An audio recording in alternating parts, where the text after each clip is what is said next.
चलिए अब बात उत्तराखंड की खबरों की करते हैं। बिल्कुल जया, और बड़ी खबर से शुरुआत करेंगे जहां चार धाम यात्रा से जुड़ी ये बड़ी अपडेट है। कैबिनेट मंत्री गणेश जोशी का बड़ा बयान सामने आया है जहां पर वो कहते हैं कि चार धाम यात्रियों के लिए आरटीपीसीआर रिपोर्ट के साथ आना अनिवार्य हो गया है। कोरोना के बढ़ते मामलों को लेकर सरकार ने यह फैसला किया है जहां चार धाम यात्रियों के लिए आरटीपीसीआर रिपोर्ट के साथ आना अनिवार्य हो गया। बेहद जरूरी ये खबर है उन तमाम श्रद्धालुओं के लिए जो कि रजिस्ट्रेशन करा चुके हैं और अब उन्हें आरटीपीसीआर रिपोर्ट के साथ आना होगा। अब ये रिपोर्ट कितने वक्त की होगी, कितने पहले की होगी, ये तमाम डिटेल्स भी हम आप तक जरूर पहुंचाएंगे। हमारे सहयोगी की रिपोर्ट है हमारे पास, लेकिन फिलहाल ये बड़ी अपडेट। और इसी खबर पर ज्यादा जानकारी के साथ पंकज राणा मेरे सहयोगी देहरादून से मौजूद हैं। पंकज, क्योंकि लगातार हम देख रहे थे कि स्थितियां सामान्य थी, लेकिन एक बार फिर से कोविड के जब केसेस बढ़ने लगे हैं तो नियमों में बदलाव भी किया गया है। विस्तार से जानकारी दीजिएगा कि चारधाम यात्रा के लिए कौन से नियम यात्रियों के लिए अनिवार्य होंगे। ये देखिए, इस बार चारधाम यात्रा बड़ी संख्या में होने वाली है और अभी तक जो जानकारी मिली है तकरीबन डेढ़ लाख से ज़्यादा लोगों ने पोर्टल पर रजिस्ट्रेशन कर दिए हैं। और जिस तरह से लगातार यात्रियों की संख्या बढ़ रही है उससे जाहिर हो रहा है कि संख्या बहुत ज़्यादा हो सकती है। देश के अलग अलग हिस्सों से श्रद्धालु उत्तराखंड आने वाले हैं, लेकिन इसके बीच में अगर हम कोरोना की बात करें तो मामले फिर से बढ़ने लगे हैं। देहरादून में कल 24 मामले आए थे और उसमें 18 मामले अकेले देहरादून के थे और इसमें एक IAS अधिकारी ग्रामीण विकास सचिव सचिन कुर्बे भी शामिल है और एक नामचीनी स्कूल जो उत्तराखंड का है दून स्कूल, उसके भी 2 छात्र संक्रमित पाए गए हैं। 2 विदेशी मसूरी में संक्रमित पाए गए हैं। ऐसे 18 मामले अकेले देहरादून के, लेकिन इन सबके बीच ये साया अब चारधाम यात्रा पर भी पड़ने वाला है क्योंकि देश भर से अलग अलग हिस्सों से श्रद्धालु उत्तराखंड आने वाले हैं। तो ऐसे में सरकार अब करने जा रही है कि चारधाम यात्रा में जो भी यात्री आएंगे उनका रजिस्ट्रेशन तो अनिवार्य होगा ही, उसके साथ साथ ही कोविड के नियमों का भी उन्हें पालन करना होगा। सरकार की ओर से एक नई चारधाम यात्रा के लिए SOP जारी करने जा रही है। हालांकि देखिए अभी ये स्पष्ट होना बाकी है कि सरकार इसमें मैंडेटरी करने वाली है नहीं है, लेकिन जिस तरह से मंत्रियों के बयान आ रहे हैं, कल एक स्वास्थ्य मंत्री ने भी ये कहा है कि हम कोरोना जांच सभी की अनिवार्य करने वाले हैं और ज़्यादा से ज़्यादा कोशिश करेंगे कि यात्रियों की जांचें की जा सकें। उसके मद्देनजर ये कहा जा सकता है कि सरकार यात्रा शुरू होने से पहले ही एक नई SOP यात्रा के लिए जारी करेगी और उसमें ये हो सकता है कि सरकार उसमें RT-PCR की रिपोर्ट को मैंडेटरी कर ले। और जिस तरह से तमाम मंत्री ये कह रहे हैं कि सरकार उसको अनिवार्य करने जा रही है, तो ऐसे में श्रद्धालुओं को अब 72 घंटे पुरानी जो रिपोर्ट है वो लानी होगी यात्रा में जो भी आएंगे। और उसको पोर्टल एक है जो पहले स्मार्ट सिटी का एक पोर्टल है, इसमें कोविड के तमाम जो लोग उत्तराखंड में प्रवेश करते थे उनको मैंडेटरी था कि वो उस पर अपना रजिस्ट्रेशन करें, तो उसी पर रजिस्ट्रेशन करना होगा। इसके साथ साथ ही पर्यटन विभाग की एक वेबसाइट भी लॉन्च की जा रही है जल्दी, उसमें जिसमें रजिस्ट्रेशन किए जाएंगे और उसमें अपनी RT-PCR की रिपोर्ट भी उसमें अपलोड करनी होगी। तो ये तमाम चीज़ें सरकार करने जा रही है क्योंकि देखिए आज अगर देखा जाए तो 28 तारीख हो गई है और मात्र 5 दिन का वक्त सरकार के पास बताया तमाम व्यवस्थाओं को दुरुस्त करने के लिए। उसमें सबसे महत्वपूर्ण बात होगी सरकार के लिए कोविड के केस को कैसे रोका जाए, क्योंकि पिछले एक हफ्ते में लगातार मामले उत्तराखंड में बढ़ रहे हैं और कोविड का दंश है ये पर्यटन उद्योग ने बहुत बुरी तरीके से झेला है और precaution is better than cure, ये हमेशा कहा जाता है। तो एहतियात बरतने का सही वक्त अभी है, इसीलिए ये फैसले लिए जा रहे हैं। तमाम अपडेट्स के लिए शुक्रिया पंकज। और चलिए आगे बढ़ेंगे और अब बात चंपावत की करते हैं क्योंकि चंपावत में कुछ दिनों में उपचुनाव होंगे और इसके लिए भाजपा ने अभी से तैयारी शुरू कर दी है। चंपावत में आज CM धामी चुनावी बिगुल फूंकने जा रहे हैं। बिल्कुल जया, ये बताते चले कि चंपावत से उपचुनाव लड़ने के ऐलान के बाद से आज CM धामी चंपावत के दौरे पर भी रहेंगे। वहां उनका रोड शो है, साथ ही एक जनसभा को भी संबोधित करेंगे। इसके साथ आपको बताते चले कि CM धामी के कार्यक्रम की अगर बात की जाए तो मिनट टू मिनट शेड्यूल कुछ इस तरीके का है।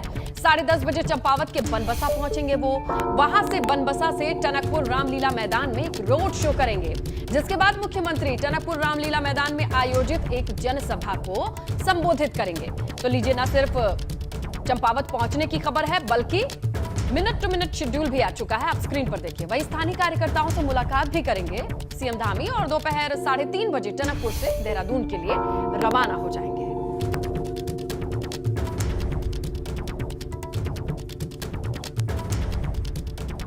और चलिए इस बीच आपको एक बड़ी खबर दे दे, धामी सरकार की फॉरेस्ट अधिकारियों पर सबसे बड़ी कार्रवाई सामने आ चुकी है। शासन ने फॉरेस्ट डिपार्टमेंट के 3 वरिष्ठ अधिकारियों को सस्पेंड कर दिया है। बिल्कुल, फॉरेस्ट अधिकारी JS सुहाग, किशन चंद और राहुल कुमार पर गाज गिरी है। निर्देशक Corbett park Rahul Kumar half office Dehradun attach कर दिए गए हैं। ऐसे में सुहाग PCCF वाइल्ड लाइफ निलंबित किए गए हैं। तो देखिए, ये फॉरेस्ट डिपार्टमेंट के 3 बड़े ऑफिसर्स, सीनियर ऑफिसर्स कहा जाएगा, इन पर गाजगिरी है। कहीं ना कहीं अनियमितता, शिकायत और खामियां मिली हैं काम में, और इसके बाद ये एक्शन भी लिया गया है।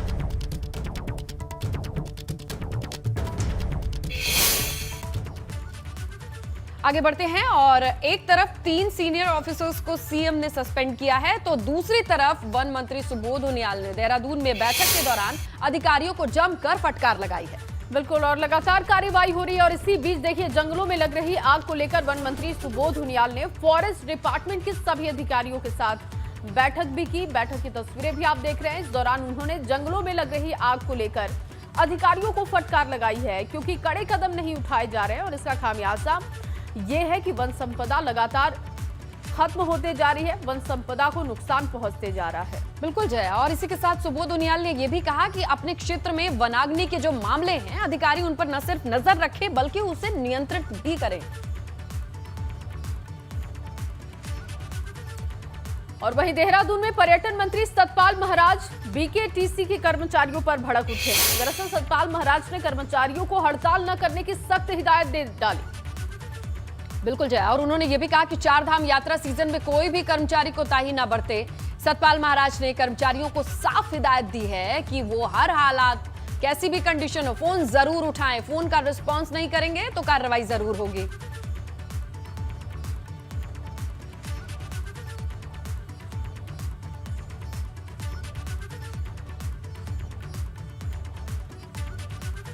और अब बात कांग्रेस की करते हैं जया, और कांग्रेस को अब मजबूती देने की कोशिश उत्तराखंड में शुरू की जा रही है। और इसी क्रम में आज कांग्रेस के प्रदेश अध्यक्ष करण माहरा गढ़वाल के दौरे पर रहेंगे।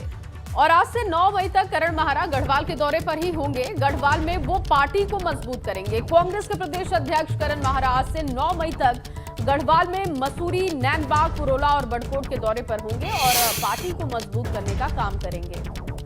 तो चंपावत उपचुनाव में वो भारतीय जनता पार्टी के लिए कड़ी चुनौती पेश कर सके, इसी की कोशिश है। और इसी कड़ी में अब देखिए, वो लगातार अलग अलग जगहों पर पहुंचने का उनका कार्यक्रम तय हो चुका है। और ऐसे में गढ़वाल का उनका दौरा है। प्रदेश अध्यक्ष करण माहरा गढ़वाल में अब 9 मई तक ही होंगे और वहां पर 9 मई तक वो तमाम पार्टी के कार्यकर्ताओं से मिलेंगे और उसके बाद मजबूती देने की कोशिश उनकी। तो बिल्कुल जया, देखिए कि मुख्यमंत्री पुष्कर सिंह धामी ने यूनिफॉर्म सिविल कोड को लेकर बयान दिया है। उन्होंने कहा है कि राज्य में सरकार गठन के बाद हम सबसे पहले समान नागरिक संहिता को लागू करने के लिए कमेटी के गठन का फैसला कर चुके हैं। यहाँ धर्म का, अध्यात्म का, संस्कृति का एक केंद्र है, ये देवभूमि है, इसकी संस्कृति बचनी चाहिए। इस सरकार के गठन होते ही हमने अगर सबसे पहले कोई काम किया तो समान नागरिक संहिता लागू करने के लिए कमेटी गठित करने का हमारी सरकार ने निर्णय ले लिया है। 2-3 दिनों के अंदर कमेटी अस्तित्व में आ जाएगी और कमेटी के अस्तित्व में आते ही एक ड्राफ्ट तैयार होगा और उस ड्राफ्ट तैयार करने वाली कमेटी में विधि के विशेषज्ञ होंगे। उत्तराखंड की सरकार उस कमेटी के आधार पर उत्तराखंड पहला राज्य होगा जहां यूनिफॉर्म सिविल कोड समान नागरिक संहिता का कानून लागू होगा। और अब खबर विकासनगर से है, जहां विकासनगर के दौरे पर पहुंची कैबिनेट मंत्री रेखा आर्य खेत में काम करती हुई दिखाई दी हैं। रेखा आर्य ने महिलाओं के एक समूह के साथ मिलकर गेहूं की फसल की कटाई की। रेखा आर्य ने कहा कि महिलाओं को खेतों में काम करते देख वो खुद को रोक नहीं पाए। देखिए, ये तस्वीरें आपको दिखा रहे हैं। कैबिनेट मिनिस्टर हैं, लेकिन कितने सहज अंदाज में वो दिखाई दी हैं। महिलाओं के साथ गेहूं की फसल काटती हुई उनकी ये तस्वीरें काफी वायरल भी हो रही है। प्रकार से इनको अन्य क्या क्या समस्याएं आती हैं उन सब को लेकर इनके साथ में चर्चाएं हुई। यहाँ बहुत सारी महिलाएं जो कि गेहूं काटने में अपना योगदान प्रदान कर रही थी, उनके साथ में विषयों को लेकर चर्चा हुई। साथ साथ में हमारी जो महिला किसान हैं उनकी गेहूं को जो है थ्रेशर से भी जो है उसमें छटाई, जो उसका भूसा है और गेहूं है उसको अलग करने का काम भी जो है उसमें थोड़ा सा सहयोग अपनी ओर से भी दिया। आगे बढ़ते हैं। रुड़की के डाडा जलालपुर गांव में काली सेन की तरफ से बुलाई गई महापंचायत में प्रशासन ने इजाजत तो इसे नहीं दी, लेकिन इस वजह से पंचायत नहीं हो पाई है। गांव में माहौल बिगड़ने की आशंका जरूर जताई जा रही है और इसी को लेकर पुलिस प्रशासन पहले से ही चौकन्ना है।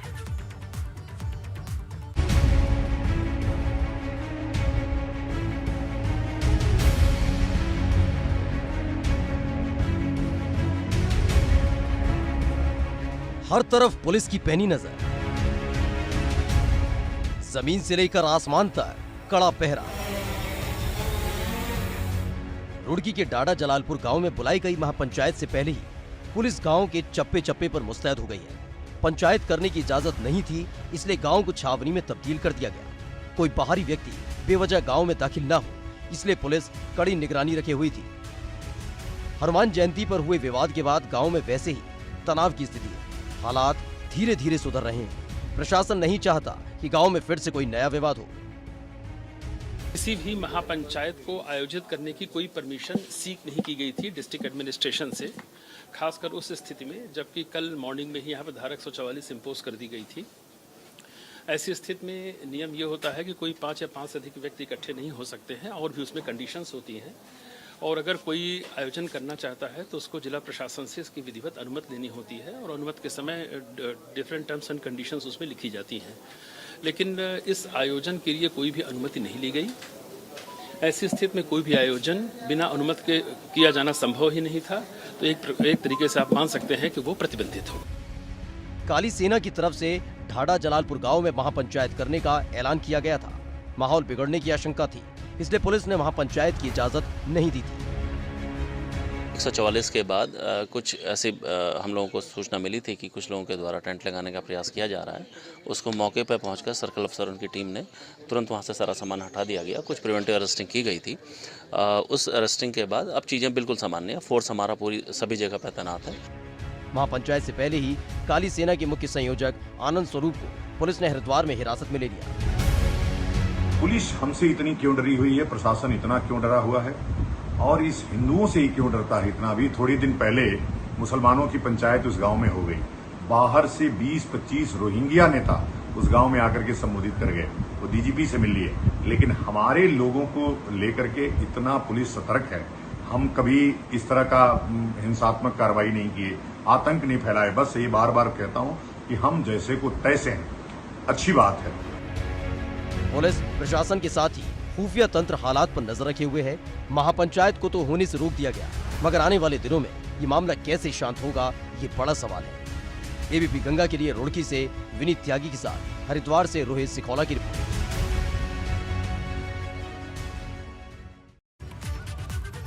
और अब खबर अल्मोड़ा से है, जहां अल्मोड़ा में पानी का संकट शुरू हो चुका है और इसी को लेकर लोगों ने जल संस्थान के खिलाफ प्रदर्शन किया।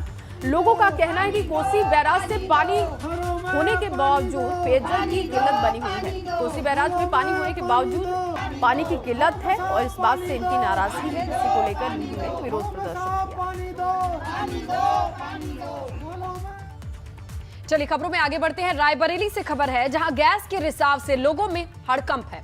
लोगों को सांस लेने में तकलीफ है, आंखों में जलन की शिकायत मिल रही है। और अब जिलाधिकारी के आदेश पर मौके पर एसडीएम और सीओ दरोगा भी पहुंच चुके हैं। शहर कोतवाली के राघवन कुमार सिंह ने लोगों से पूछताछ की है और एहतियात के तौर पर एम्बुलेंस डॉक्टर्स की टीम को भी बुलाया गया है। किसी केमिकल के रिसाव से लोगों की ये परेशानी है, ये कहा जा रहा है। इसके अलावा शहर कोतवाली क्षेत्र की पुलिस लाइन कॉलोनी, अमरीशपुरी और राणा नगर जैसे मोहल्लों में ये घटना है, जहां से ये शिकायत सामने आ रही है। ज्यादा जानकारी लेते हैं हमारे सहयोगी पंकज से। पंकज, क्या हालात हैं अभी? क्या लोगों को अभी भी दिक्कत हो रही है? जी बता दूं, रिसाव था और किस चीज का था अभी तय नहीं हो पाया है, लेकिन जो समस्याएं थी वो समस्याएं दूर हो चुकी हैं। देर रात की बात है जब लोग अपने घरों में की तैयारी कर रहे थे, उस समय उनकी आंखों में मिर्ची ऐसा कुछ लगने लगा और सांस लेने में तकलीफ होने लगी, जिसकी वजह से लोग अपने घरों से बाहर आए और जिलाधिकारी माला श्रीवास्तव को सूचित किया। तो माला श्रीवास्तव के निर्देश पर एसडीएम सदर, सीओ सिटी, शहर कोतवाल सहित पूरी टीम एक यहाँ पर पहुंची और जब जांच करना शुरू की तो वहां पर ये पता चला कि 2 दिन पहले मॉकड्रिल हुआ था पुलिस लाइन में, तो हो सकता है उसकी वजह से ऐसा कुछ हुआ हो। लेकिन 1 से 1.5 घंटे बाद वो जो तीव्रता थी उसकी, वो तीव्रता कम होने लगी। बिल्कुल, इसकी वजह ये पता लगाना बेहद जरूरी है पंकज, ये एकदम श्योर होना चाहिए क्योंकि किस वजह से ये दिक्कत हुई है उसकी जड़ का पता लगे। फिलहाल जो जानकारी दी है आपने, शुक्रिया पंकज। और चलिए इस बीच आपको एक बड़ी खबर दे दें। लखनऊ से बड़ी खबर है। लखनऊ के श्रवण साहू हत्याकांड का ये मामला है।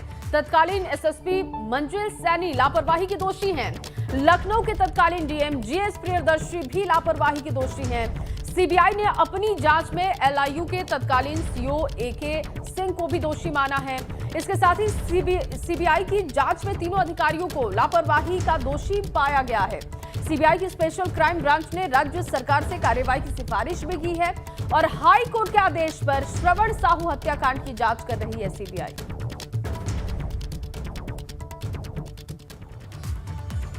आगे बढ़ते हैं। एबीपी गंगा की खबर का बड़ा असर देखने को मिला है। एबीपी गंगा की खबर पर वाराणसी विकास प्राधिकरण जागा है। आपको बताएं, कोहिनूर बिल्डिंग के अवैध निर्माण का यह पूरा मामला था और इस खबर को प्रमुखता से दिखाने के बाद वीडीए ने एफआईआर भी दर्ज करके कार्रवाई शुरू कर दी है। मामले में कारण बताओ नोटिस भी जारी किया गया है। फिलहाल कोहिनूर बिल्डिंग पर कंस्ट्रक्शन बंद भी कराया गया है।